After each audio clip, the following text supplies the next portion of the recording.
Gavana wa jimbo letu la Mombasa, Governor Ali Hassan Joho,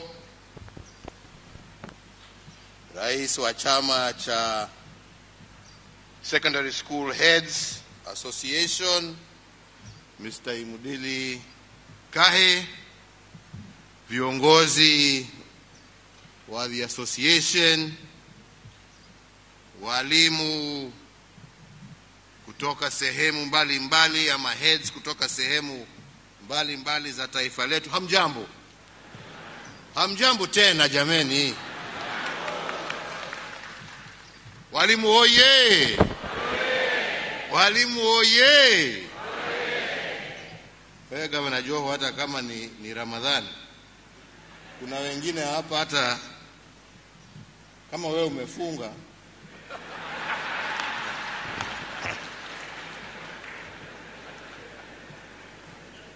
tunaambiwa, inasemwa ya kwamba wakati unafunga, ukiwa unafunga na unaangalia wengine wakikula, hiyo maombi yako inaenda direct. Kwa hivyo chunga hii watu jameni, unasikia hii sauti yao bado iko chini. Labda ni njaa ndugu yangu. Walimu oye. Asanteni sana. Let me say that it is great to see you all again today, and I'm pleased, really, after a 2-year break due to the COVID-19 pandemic, we can finally once again meet in person. All of us, our education fraternity, the whole country, has experienced widespread disruption in our lives during the last 2 years. And I am aware of the fact that even amongst this forum, you too have lost some of your members to the unfortunate coronavirus. I take this opportunity on my own behalf, on behalf of the government and people of Kenya, to convey to you all our heartfelt condolences, and to the families of members of this association, and in honor of all those from this association and the many other Kenyans who lost their lives during these 2 years of pandemic, I request all of you to be upstanding so that we can observe a 1 minute of silence in their honor today.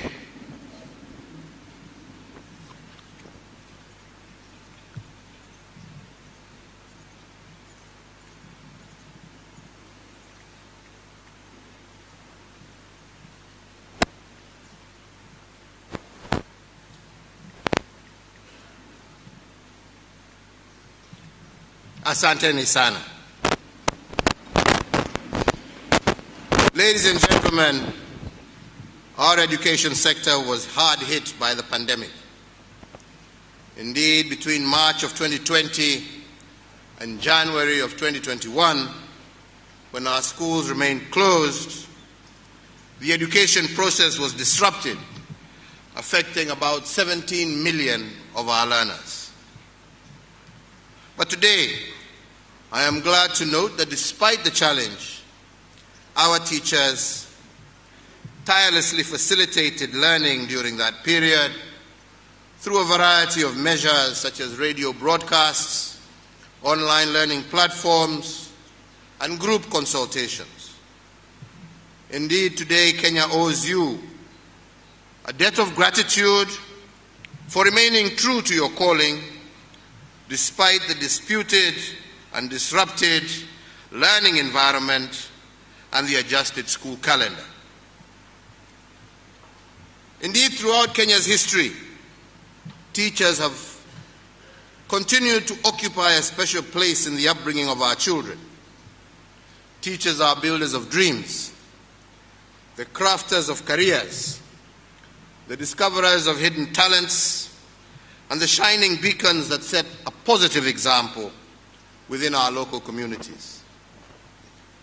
Indeed, many decades after some of us have finished school, we still remember and treasure the teachers who contributed so much to making us who we are today.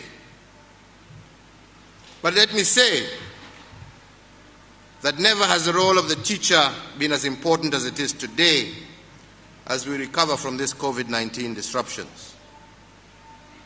Despite government's efforts to keep pupils learning during the pandemic, many of them lost momentum, mainly because of poor learning environments. The pandemic, unfortunately, also widened education inequality and also led to an increase in teenage pregnancies as well as school dropout. Going forward, therefore, you, the teacher, must be a linchpin of the recovery process in this education sector, as well as in the overall social economic recovery journey.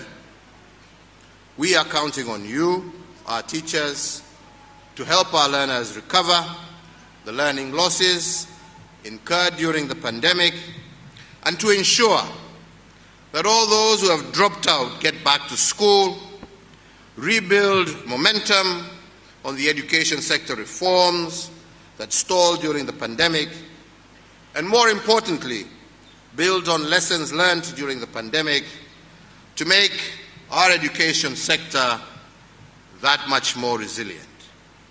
I am confident that you do not only have the capacity, but I also believe the will to rise to this challenge. And I am confident because I do believe you have proved to be amongst the finest in the world of teachers who have put Kenya on the global map. And allow me to mention today, once again, Peter Tabichi from Keriko Secondary School in Nakuru County, who emerged the winner of the Global Teacher Award in 2019, Mr. Eric Ademba, a teacher from Asumbi Girls Secondary School in Homa Bay County,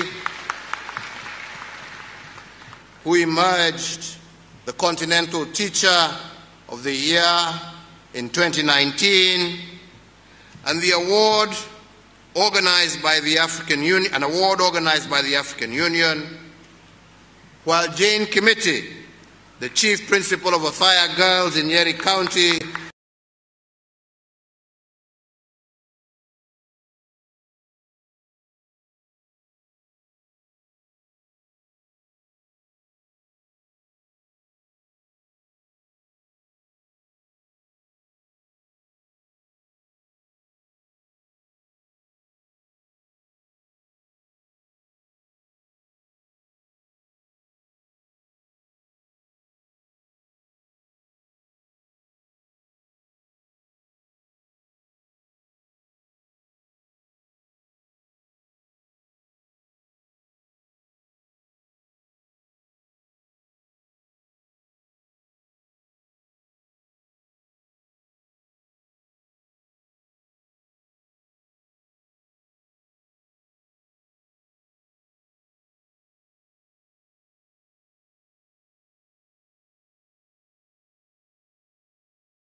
let us take a moment also to recall where we have come from. I am indeed proud of the gains that we have made in broadening access, especially in secondary education. Enrollment in our secondary schools has more than doubled, increasing from 1.3 million in the year 2008 to nearly 3.6 million in 2022. The 100% transition policy has ensured that all our learners who sit the KCPE examination obtain a place in a secondary school, and this has been a huge success. Since 2018, more than 90% of those who sat the KCPE transitioned to a secondary school. And it is notable that since day secondary education is free, over 70% of them are enrolled in our day schools. Second, to ensure that no child is left behind because of their social economic background, my administration has increased capitation per child per child in secondary schools to Kenya shillings 22,244. Furthermore, support is provided to needy students through various scholarship programs. For example, the one that has just been mentioned today, the Elimu Scholarship Program, which provides bursaries for bright but needy students. The government has also, in partnership with Equity Group Foundation, awarded approximately 9,000 scholarships for the 2019 KCPE candidates and an additional 9,000 scholarships for the 2020 KCPE candidates who joined Form 1 in July of 2021. In addition, the JKF Scholarship Program has also benefited over 4,500 needy students since 2013. The third aspect is that we are also reforming our education system to make it fit for purpose in the 21st century. Following the recommendation of various task forces, my administration initiated the competency-based curriculum reforms in 2016. CBC seeks to, number one, identify and nurture every learner's potential. Secondly, to emphasize practical learning as opposed to theoretical teaching. Thirdly, to emphasize application of knowledge and acquisition of competencies as opposed to just routine memorization of content. Fourthly, to provide opportunities for acquisition of values and participation in community service learning.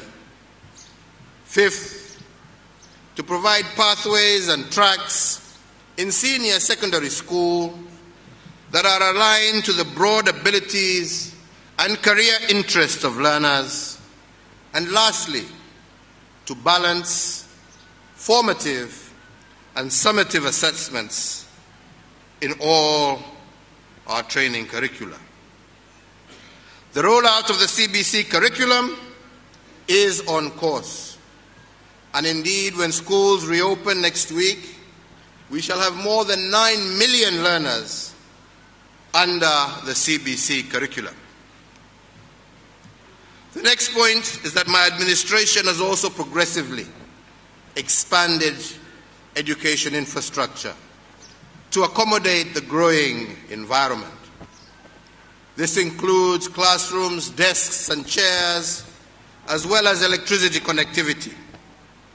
Indeed, since 2013, over 90% of our schools have been connected to the national electricity grid, while some of our schools in off-grid areas have been provided with solar installations. In keeping with my pronouncement during the Mashujaa Day of 2021 regarding the building of an additional 10,000 classrooms to support the establishment of junior secondary schools, I am pleased to inform you that so far 6,470 classrooms are due for completion by the end of this month, and the remaining classrooms will be completed in the second phase of the program. Point number 5 is that we have also remained focused on education quality. My administration has provided free books to every child, and we as a country have now achieved a pupil-to-book ratio of 1 in all our public and secondary, primary and secondary schools. Indeed, recognizing the centrality of teachers in raising education quality, we have also invested in a robust teacher training program and provided the budgetary allocation for teachers, as raising it from Kenya shillings 116.4 billion in 2013 to Kenya shillings 288.6 billion in the current financial year. we have hired a total of 153,000 teachers since 2013, and institutionalized the internship program within the TSC, supported a transparent and accountable promotion system for teachers, and also introduced a comprehensive medical cover for all teachers and their dependents. We have also implemented reforms in the administration of our national exams, and today we can see the results of some of those reforms. Ladies and gentlemen, so to drive our education boldly into the 21st century, my administration initiated the Digital Learning Program in 2013, and through DLP, public primary schools received teacher and learner digital devices, digital content servers, and wireless routers and projectors. A total of 21,717 out of 22,988 primary schools have been supplied with these digital devices. We seek to ensure that by the time the student gets into secondary school, they are digitally literate and can harness digital technologies to broaden their learning experience beyond their immediate learning environment. So, ladies and gentlemen, we can confidently and proudly say that with such strong education foundations, our future is secure. The heavy education investments are paying off. Indeed, our education system is today recognized as one of the best on the African continent, and our students obtain some of the highest scores in regional standardized tests, and indeed our young people are highly competitive in regional and global labor markets thanks to our efforts. As we reflect and embark on a new education era, we can use these foundations as a major springboard for the future. The world faces major global challenges, some that are of an existential nature. They include pandemics such as the one we are trying to emerge from, that is COVID-19, climate change and biodiversity loss, huge intra- and inter-country poverty and inequality, as well as major disruptions of peace and security.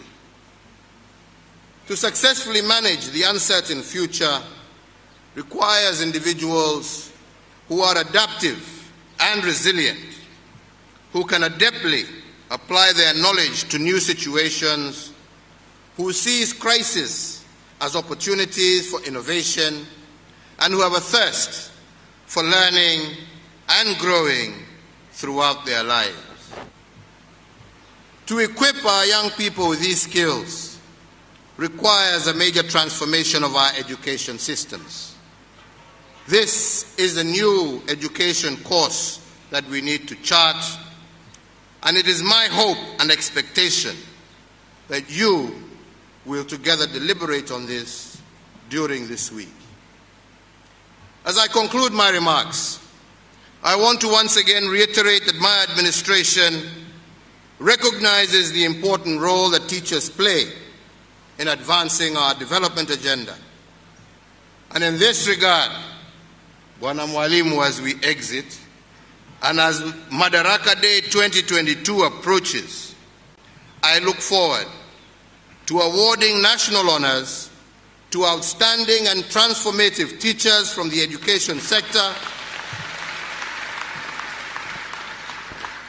those who have distinguished themselves through superlative services to Kenya, and I therefore, through you, Bwana Chair, invite you to forward to the National Honors and Awards Committee, through the Cabinet Secretary for Education, suitable nominees for national honors and awards that will represent the very best of education in Kenya.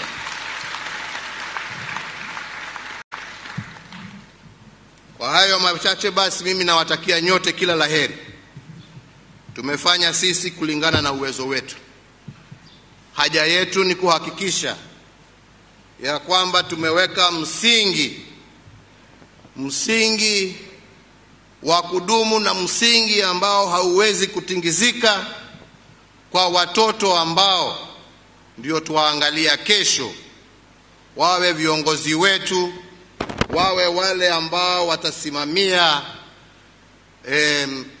various institutions, wale ambao watakuwa mawakili wetu, wale ambao watakuwa maengineer wetu, wale watakuwa walimu wetu, wale watakuwa madaktari, na wale pia, kwa sababu kwa muda mrefu tumefunza watoto yetu ya kwamba kufanya kazi na mikono ni kama ni kitu kibaya.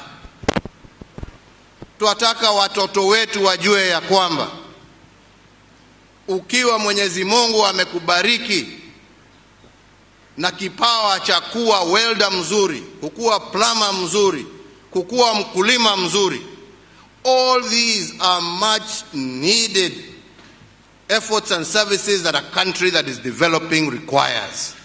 And we must start moving away from telling our children that the only job you can have is a white collar job, kuwa clerk kwa benki. Benki sasa zinaenda digital jameni. Leo hii kuna wakulima ambao wanatengeneza pesa hata kushinda nyinyi walimu, kushinda madaktari, kushinda maprofesa. Ama hamuelewi hiyo jameni? Leo hii, as we progress in shipbuilding, tunatafuta quality welders, na wale wachache ambao tuko nao wengi ni wazee ambao walifundishwa zamani, na hata wale ambao tumepartner na wao kwa sababu wanaona kazi ya hawa wazee, wanasema wakimaliza kujenga huko Kisumu na hapa Mombasa, wanajaribu kuapproach warudi na wao huko kwao kwa sababu ya quality ya service yao. These are paying jobs. This is where we need to take our children, to encourage our children. Use that gift that God has given you, whatever it is. That is the future. Naambianga wengi, angalia mabilionea hawa wakina Bill Gates na wengine, wali drop out of high school, na leo hii pesa ile wako nazo inashinda pesa ya Kenya tukijumuisha na ya Uganda, ya Tanzania, ya Rwanda, ya Burundi, na mtu hakumaliza high school. Tunaelewana wenzangu? So sio kusema tu ati ni hiyo. It is your responsibility to help our children eke out what is best in them, because God has given each and every one of us a gift. And you teachers are privileged to be the ones who are supposed to pull that gift out of that child and to make him use that gift to benefit himself, to grow society, to develop his country, to develop his continent, and to be proud of himself as a citizen of the Republic for the service that he delivers, whatever that service may be. Sini namna hiyo wenzangu? Sasa jameni, msiseme mimi nimewasaidia, nimeandika walimu, mshahara niliongeza, jameni mko na insurance. Pigeni kelele kwa wale ambao watakuja, lakini mimi mnipigie makofi kwa yale nimefanya. Ama ni namna gani jameni? Ama ni namna gani? Tumeset msingi, wengine wajenge.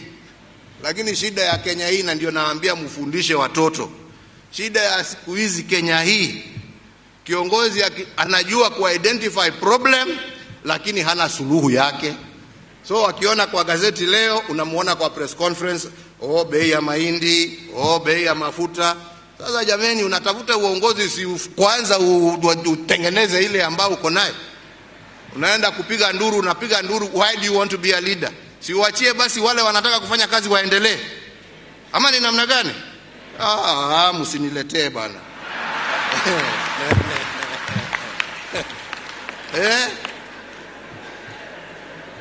This country needs problem solvers. not problem talkers. Kuongea unaongea pale kwa soko, unalia. Sasa mwananchi anakuangalia anasema sasa unataka mimi nifanye namna gani? Unataka mimi nifanye namna gani? We need people who are willing and committed to providing solutions, because problems will never end. Utalala leo ukifikiri umesuluhisha ya jana, uamuke upate ingine mbele yako. Tunaelewana wenzangu? That is the way of life. So let us teach our people to be problem solvers, to recognize that problems come, but our objective, our duty is to resolve those problems, not to groan about them, because they will always be there. They will always be there. Kwa hivyo wenzangu, mimi nasema Mungu awabariki kwa majadiliano mtakuwa naye, muongee vyema. Mimi nitaendelea kusukuma Joho ahakikisha amewapeleka lunch, hata kama anataka mimi nimsukumie kwa kitu kidogo nitamsukumia.